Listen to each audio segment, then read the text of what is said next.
ఆంధ్రప్రదేశ్లో మహిళలకు ఉచిత బస్సు పథకం అమలవుతుంది. స్త్రీ శక్తి పథకం కింద మహిళలు బస్సులో ప్రయాణిస్తున్నారు. ఈ మేరకు ఈ పథకానికి సంబంధించి ఆర్టీసీ ఎండీ ద్వారక తిరుమలరావు కీలక ప్రకటన చేశారు. ఆయన శ్రీ సత్యసాయి జిల్లాలోని మడకచిర ఆర్టీసీ బస్ డిపోను తనిఖీ చేశారు. ఉచిత బస్సు ప్రయాణం బాగా జరుగుతుందని, దీనికి మరింత మెరుగుపరచడానికి ఆర్టీసీ ప్రయత్నిస్తుందని చెప్పారు. స్త్రీ శక్తి పథకం కింద మహిళలకు త్వరలోనే క్యూఆర్ కోడ్ తో కూడిన స్మార్ట్ కార్డులు ఇస్తామని చెప్పారు. ప్రస్తుతం రోజుకు 18 లక్షల మంది మహిళలు ఉచిత బస్సు ప్రయాణం చేస్తున్నారన్నారు. ఈ సంఖ్య 26 లక్షలకు పెరుగుతుందని అంచనా వేస్తున్నారు. ఇక ఉచిత బస్సు ప్రయాణం పథకం వల్ల ఆర్టీసీకి నష్టం రాకుండా ప్రభుత్వమే డబ్బులు ఇస్తుందన్నారు. అంతర్రాష్ట్ర బస్సుల్లో కూడా రాష్ట్రం వరకు ఉచిత ప్రయాణం గురించి ఆలోచిస్తామన్నారు. దీనిపై త్వరలో మరో సమీక్ష నిర్వహించి నిర్ణయం తీసుకుంటామని చెప్పారు. ఆర్టీసీ బస్సులలో మహిళల ఉచిత ప్రయాణం కోసం ఆధార్ జెరాక్స్ కాపీలను కూడా అనుమతించాలని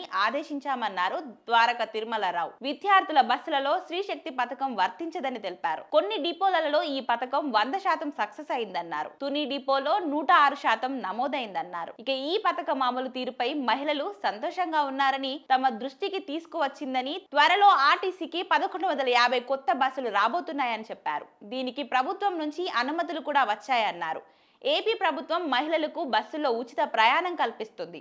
బాలికలు, మహిళలు, ట్రాన్స్జెండర్లు గుర్తింపు కార్డు చూపి ఈ సౌకర్యం పొందవచ్చు. Palle Velugu, ultra Palle Velugu, city ordinary, metro express బస్సులలో ఇది వర్తిస్తుంది. అయితే కొన్ని బస్సులలో ఈ సౌకర్యం లేదు. నాన్ స్టాప్ ఇతర రాష్ట్రాలకు వెళ్లే బస్సులలో కూడా ఈ సౌకర్యం ఉండదు. Ultra deluxe, super luxury, star liner, AC బస్సులకు ఈ పథకం వర్తించదు. ఇక ఈ బస్సులలో మహిళలు టికెట్ తీసుకోవాల్సిందే.